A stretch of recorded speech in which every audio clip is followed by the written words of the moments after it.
Hello everyone, welcome back to my channel. आज हम पढ़ेंगे माइक्रो फाइनेंसिंग के बारे में। लास्ट लेक्चर में हमने पढ़ा था किसान क्रेडिट के बारे में, जो कि माइक्रो फाइनेंसिंग के अंडर ही आता है। So let's get started.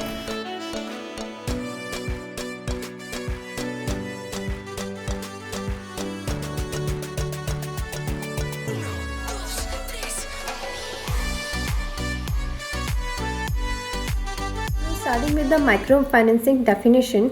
Micro financing एक ऐसा सर्विस है जो अनएम्प्लॉयड या फिर लो इनकम वाले इंसान या ग्रुप को प्रोवाइड किया जाता है, जिनके पास फाइनेंशियल वो पुअर होते हैं या कोई ज़रिया नहीं होता है फाइनेंशियल इंस्टीट्यूशन का। ओके, अब आप लोग बोलेंगे मैम इतने सारे बैंक्स हैं, ये सब खोला है सरकार ने, तो फिर ये लोग जाके उनसे लोन क्यों नहीं लेते। ये देखिए, ये बैंक्स जो हैं, जैसे कमर्शियल बैंक क्या करता है, सिर्फ प्रॉफिट पे काम करता है। ओके, वो सिर्फ अपना प्रॉफिट देखता है कि उसको मुनाफा होना चाहिए, ठीक है। इसीलिए हमें और कई सर्विसेज की ऐसी ज़रूरत पड़ने लगी, जिसकी वजह से हम जो गरीब फार्मर है, बिकॉज हम एग्रीकल्चर इकोनॉमिक्स पढ़ रहे हैं, तो एग्रीकल्चर में आप सभी को पता है कि 50% से ज़्यादा फार्मर्स पुअर हैं। ओके, और वो इलिटरेट भी हैं साथ ही साथ। तो इससे क्या होता है कि उन लोगों को इतना इन्फॉर्मेशन नहीं मिल पाता है। और पुराने ज़माने में आप लोगों ने देखा होगा कि कई बार ऐसा होता था कि कोई फार्मर पुअर फार्मर किसी लैंडलॉर्ड से पैसे मांगने चाहता था, तो वो उसको ब्याज इतना हाई रेट ऑफ इंटरेस्ट पे वो देता है पैसे कि at the end of the day उसको क्या करना पड़ता है, अपना ज़मीन बेचना पड़ता है और उसका कर्जा चुकाना पड़ता है, ठीक है। तो ऐसी कई समस्या आज भी इंडियन फार्मर्स को फेस करनी पड़ रही हैं, और उसी के चलते गवर्नमेंट ने माइक्रो फाइनेंसिंग की स्कीम, एक्चुअली स्कीम नहीं, ये एक सर्विस है जो प्रोवाइड किया गया था पुअर फार्मर्स की हेल्प करने के लिए, या और भी जो भी छोटे मोटे बिजनेसमैन हैं या जिनके इनकम बहुत ज़्यादा कम है या इवन अनएम्प्लॉयड कैटेगरी में आते हैं वो, ठीक है। तो उन सबको माइक्रो फाइनेंसिंग प्रोवाइड किया जाता है।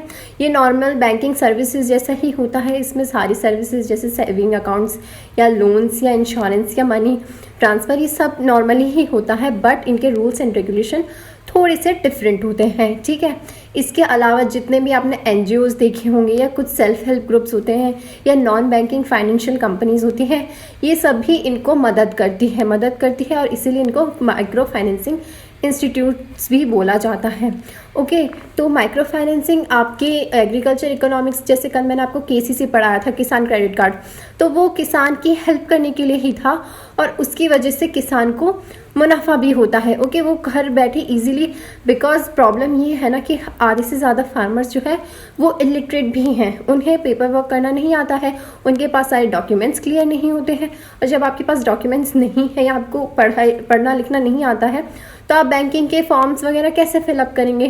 तो इसीलिए इसकी एक अलग से सर्विस प्रोवाइड की गई, जिसमें ये लोग माइक्रो फाइनेंसिंग को माइक्रो क्रेडिट भी बोलते हैं, बिकॉज माइक्रो मतलब वर्ड से ही पता चल रहा है कि माइक्रो मतलब होता है स्मॉल। ओके, तो इसके अलावा माइक्रो फाइनेंसिंग का ये भी होता है कि वो आपको पढ़ाती भी है, आपको ट्रेनिंग भी देती है। ओके, इस पढ़ाई को या ट्रेनिंग को हम बोलते हैं फाइनेंशियल लिटरेसी। ओके, आप कैसे पैसे यूज़ कर सकते हैं, आपको कहाँ से प्रॉपर लोन मिल सकता है और आप उसको किस तरह से यूटिलाइज़ कर सकते हैं, ये सब आता है फाइनेंशियल लिटरेसी में। तो अगर आपको प्रॉपर नॉलेज और प्रॉपर पैसे दिए जाए तो कोई भी अपना बिजनेस ग्रो कर सकता है, ठीक है। तो यही एम था माइक्रो फाइनेंसिंग के पीछे भी, और ये इनफैक्ट काफ़ी अच्छे चल रही है। अब आपका डाउट ये होगा कि मैम इसको कौन फाइनेंस करता है। ओके, तो फाइनेंस देखिए, इसको RBI ही करती है, ये रिजर्व बैंक ऑफ इंडिया के अंडर ही आता है। ये अलग से कोई प्राइवेट कंपनी नहीं या प्राइवेट सर्विसेज नहीं प्रोवाइड करते हैं।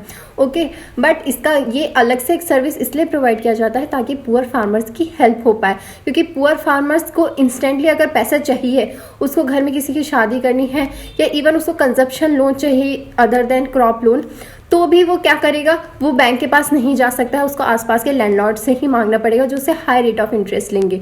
तो ये सब ख़त्म करने के लिए माइक्रो फाइनेंसिंग स्कीम सर्विसेज जारी की गई, जिसकी मदद से जो पुअर फार्मर्स होते हैं, पुअर ट्रेडर्स होते हैं, उन सभी को अच्छे से आपके पैसे मिल सकते हैं। ओके, तो यही था पूरा माइक्रो फाइनेंसिंग का कॉन्सेप्ट। और इसके अलावा भी आप उसमें ये चीज़ें भी लिख सकते हैं कि कितना मतलब आपको ट्रेनिंग प्रोवाइड किया जाता है, आपको पढ़ाया जाता है, आपका लोन कम से कम इंटरेस्ट पे दिया जाता है आपको, ताकि आपका एक्सप्लॉयटेशन ना हो, पुअर फार्मर का एक्सप्लॉयटेशन ना हो।